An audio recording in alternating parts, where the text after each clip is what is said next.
खबर उत्तर प्रदेश के बाराबंकी से, जहां पर अधिकारी की अकड़ किस तौर पर सामने आई है, हम इसको सिलसिलेवार तरीके से आपको बताएंगे कि सवाल पूछने पर किस तरीके से पत्रकारों से एक अधिकारी भिड़ जाते हैं, पत्रकारों से उल्टा सवाल पूछने लगते हैं बजाय इसके कि सवाल का जवाब दें। दरअसल जिले में शराब बेचने के नियमों का उल्लंघन हो रहा था, पालन नहीं हो रहा था, तय मात्रा से ज्यादा मात्रा में शराब बेची जा रही थी और उत्तर प्रदेश में शराब खरीदने की जो सीमा तय की गई है उसका घोर उल्लंघन हो रहा था। तस्वीरों में आप इस वक्त देख रहे हैं, जब R9 टीवी के संवाददाताओं ने और दूसरे मीडिया संस्थानों के संवाददाताओं ने जाकर के वहां पर जिम्मेदार अधिकारियों से इस सवाल को समझना चाहा, उनकी तरफ से जवाब लेना चाहा, तो फिर उल्टे किस तौर पर वो अधिकारी हमारे संवाददाता और मीडिया कर्मियों के ऊपर ही भड़क गए।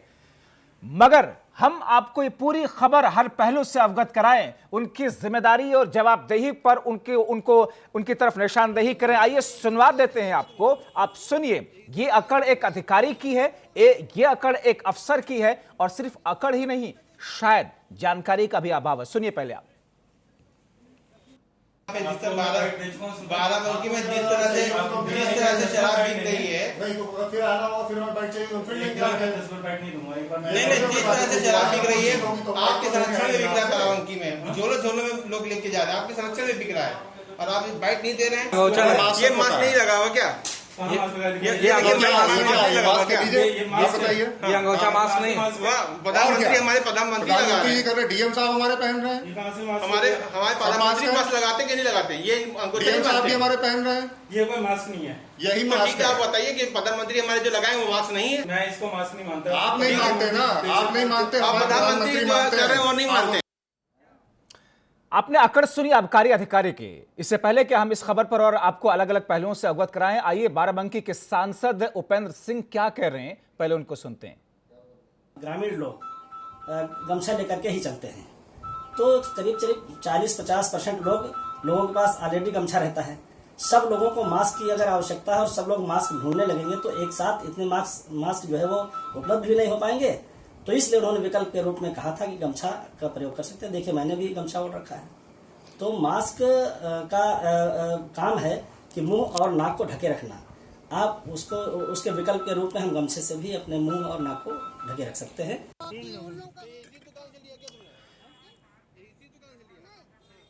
हमारे साथ में बाराबंकी से हमारे संवाददाता सरफराज भारती फोनलाइन के जरिए जुड़ रहे हैं।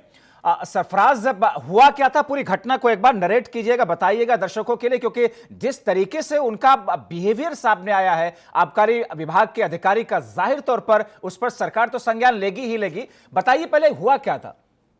देखिए, आपको बता दें, जिस दिन शराब की बंदी खोली गई थी, उसी काफी लोग यहाँ झोले में भर के और बोरों में भर के शराब लेके जा रहे थे।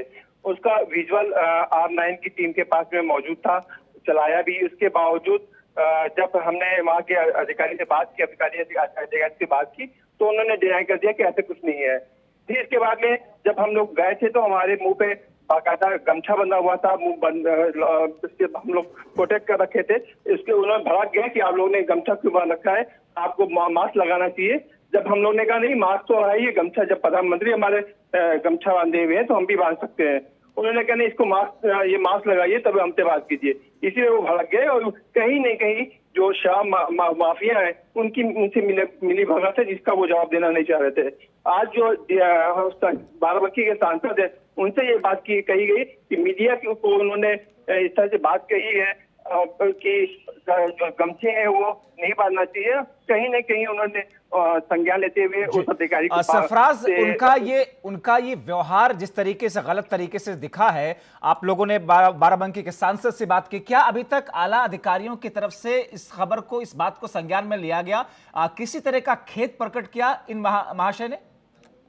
जी हाँ, जाहिर सी बात है, जब सांसद ने उनको फोन लगा के बात बताई है तो उन्होंने खेद प्रकट किया और उन्होंने कहा मुझे जानकारी नहीं थी और साथ साथ उन्होंने माफी भी मांगी सांसद से और कि हमसे गलती हुई है। कहीं न कहीं ये बड़ी लापरवाही है, जिस तरह से प्रधानमंत्री और हमारे मुख्यमंत्री और हमारे बाराबंकी के डीएम खुद एक गमछा स्टॉल से मुंह ढक रहे हैं और पूरी जनता के मैसेज दे रहे हैं, उनको ये संज्ञान में उनके नहीं था अधिकारी के। जी सरफराज हमारे साथ आप बने रहिए। मैं एक बार दर्शकों को अपडेट करूं कि R9 टीवी की खबर का असर यह हुआ है कि वो आबकारी विभाग के अधिकारी जिन्हें आप इस वक्त टीवी स्क्रीन पर देख रहे हैं, R9 टीवी पर जब यह खबर दिखाई गई उसके बाद में उनको न सिर्फ अपनी गलती का एहसास हुआ बल्कि अपने गलत व्यवहार का एहसास करते हुए उन्होंने खेद प्रकट तो किया है, उन्होंने इस बात की माफी भी मांगी है जैसा कि हमारे सहयोगी सरफराज भारती बता रहे हैं। लेकिन सवाल यह है कि आबकारी विभाग से जुड़ा हुआ यह मामला, पहले तो आबकारी के अधिकारी, उस विभाग के अधिकारी अपनी जिम्मेदारियों का निर्वहन नहीं करते हैं,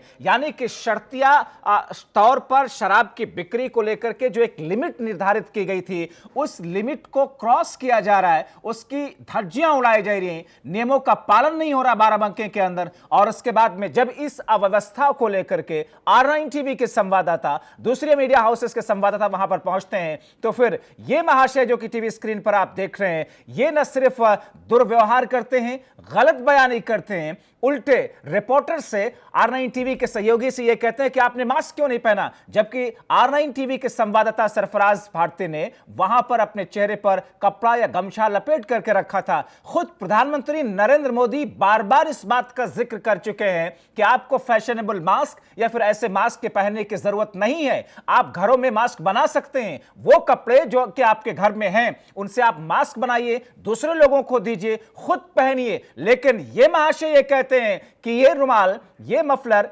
मास्क नहीं माना जाएगा।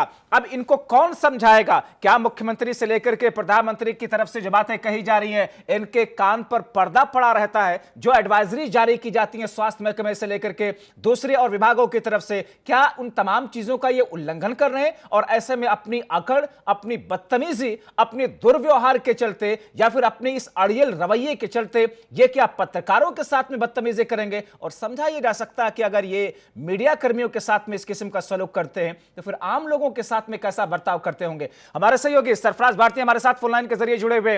सरफराज, जाहिर तौर पर जिस किस्म से इनके जरिए गलत तरीके से व्यवहार किया गया, झूठ बोला गया और गलत तरीके से चीजों को प्रिटेंड करने की कोशिश की गई, इस वक्त इनकी तरफ से क्या कोई आधिकारिक रूप से कोई टिप्पणी आई है? क्या आप लोगों को फोन करके या किसी दूसरे माध्यम से इन्होंने किसी बात की सफाई दी? देखिए, जिस तरह से मीडिया ने इस बात को उठाने की कोशिश की और उसके बाद में बाराबंकी सांसद ने इसका संज्ञान लिया, बाकायदा मीडिया को बुला के और अपनी वर्जन दिया, फिर इसके बाद में कहीं न कहीं उस अधिकारी से भी बात की। अब देखना है कि इसके बाद में क्या उस अधिकारी के ऊपर क्या एक्शन होता है। जब R9 की टीम ने जिस तरह से इन महाशय की पोल को खोला है, कहीं न कहीं ये शराब माफियाओं से मिले हुए थे, जब सरकार ने लिमिट एक रखी हुई थी उससे ज्यादा लोग लेके जा रहे हैं, तो कहीं ना कहीं इनकी भूमिका संदिग्ध लगती है। इस वजह से इन्होंने मीडिया पर अटैक करने की कोशिश की और अपनी बात जो जिस तरह से उन्होंने व्यवहार किया, कहीं ना कहीं मीडिया को दबाने की कोशिश की थी। और अभी संज्ञान सांसद के महोदय के पास में है, कल तक के कहीं ना कहीं इस पर एक्शन होने की आशा है। जी सरफराज, बहुत शुक्रिया इन तमाम जानकारी के लिए।